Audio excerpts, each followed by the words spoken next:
When you think of India, what comes to mind? Is it ancient temples and spiritual gurus?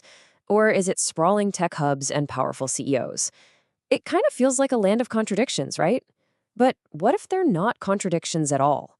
We're about to dive into this fascinating idea from anthropologist Milton Singer, who suggests that a great tradition doesn't just modernize, it actually absorbs modernity. Let's get into it. So here's our game plan. First, we're going to look at some historical myths about how the West has seen India for centuries. Then, we'll stop seeing tradition as some dusty old relic and start seeing it as a living, breathing, evolving force. We'll even meet the people on the ground, the real keepers of the culture, and check out how faith actually thrives on the factory floor. And finally, we're going to completely flip the script on what modern even means. Okay, so to really understand what's going on today, we've got to go back in time. We need to look at the old stories, the images that have shaped how the West thinks about India. And trust me, it's been a real roller coaster of conflicting ideas. For the ancient Greeks and Romans, India wasn't just a place on a map. It was basically a legend, a land of unimaginable wealth, spices that were literally worth their weight in gold, and all these wonders that fueled myths for generations. It was the ultimate fantasy land. But then, wow, does the story flip? You fast forward to the colonial era, and suddenly India isn't a treasure to be admired, but a burden to be carried. The whole narrative shifts from wonder to this sense of mission, a place that needed to be civilized and saved by Western progress. You can really see the evolution here, can't you?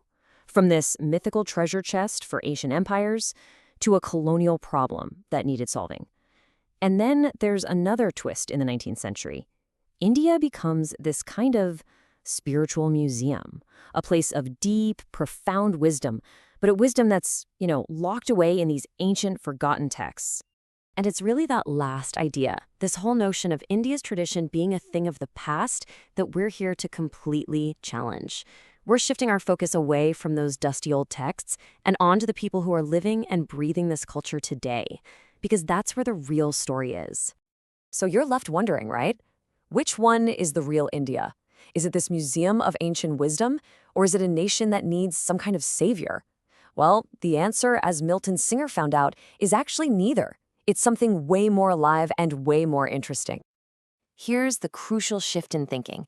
For the longest time, a lot of scholars treated India like it was, ancient Rome, a dead civilization that you study through its ruins and old books. But the anthropological view, totally different. It sees it for what it is, a living, breathing culture where tradition isn't some fossil, but a dynamic, ongoing conversation. So to see this living tradition in action, Singer went to the bustling city of Madras, which we now know as Chennai.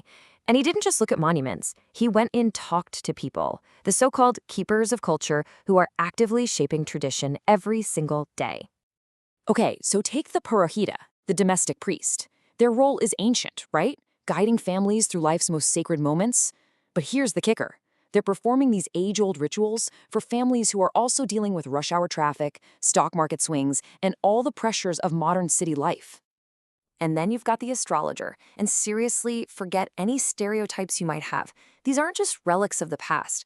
People are consulting them on very modern problems. When's the best day to launch my new app? Is this a good business partner? Hey, when should I schedule my surgery? I mean, this is where it all comes together so beautifully. You've got ancient shrines lit up with neon signs. An astrologer will tell you to go see a modern surgeon, but hey, not if Mars is in a bad spot. You have artisans using modern plaster molds to cast sacred idols. Even a statue of Gandhi, a modern political icon, gets worshipped with ancient Vedic chants. It's not a clash of worlds, it's a brilliant fusion. But the real mind-bender, the thing that challenges everything, comes from the world of big business. This is where that old cliche of a spiritual, otherworldly India goes head-to-head with the, let's be honest, cutthroat reality of modern capitalism. For a long time, the thinking in the West from big names like Max Weber was pretty straightforward. A religion focused on things like karma and rebirth just couldn't possibly fuel the engine of modern, profit-driven capitalism. The two were seen as total opposites, oil and water. But once Singer actually sat down and talked to the top industrialists in Madras, well, he heard a completely different story. This quote, it just says it all. It's not about choosing between tradition and modernity. It's about mastering the role you're in. When you're in the factory, you're a modern industrialist, and you do what it takes. Plain and simple. And this is the key insight. You can see how these industrial leaders were living in two worlds at once, with absolutely no conflict. At home, they're deeply traditional, vegetarian, performing daily prayers, consulting astrologers.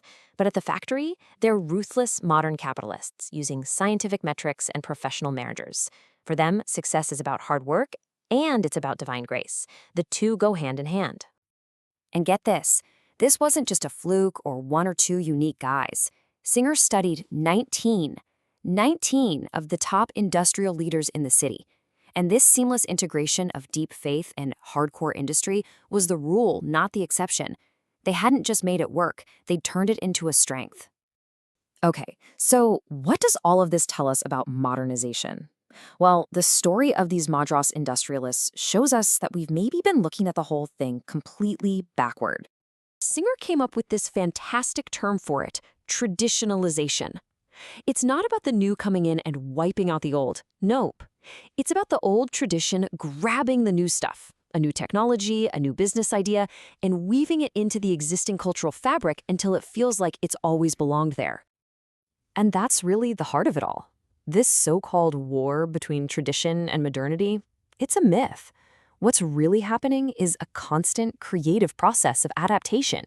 It's about making the modern feel traditional, and in doing so, ensuring that the tradition itself never stops being relevant. Which leaves us with this one final, really interesting question to chew on. If a tradition is this good at absorbing and redefining everything we call modern, then maybe modernization isn't the enemy of tradition at all. Maybe it's just the next chapter in the tradition itself. Makes you think, right?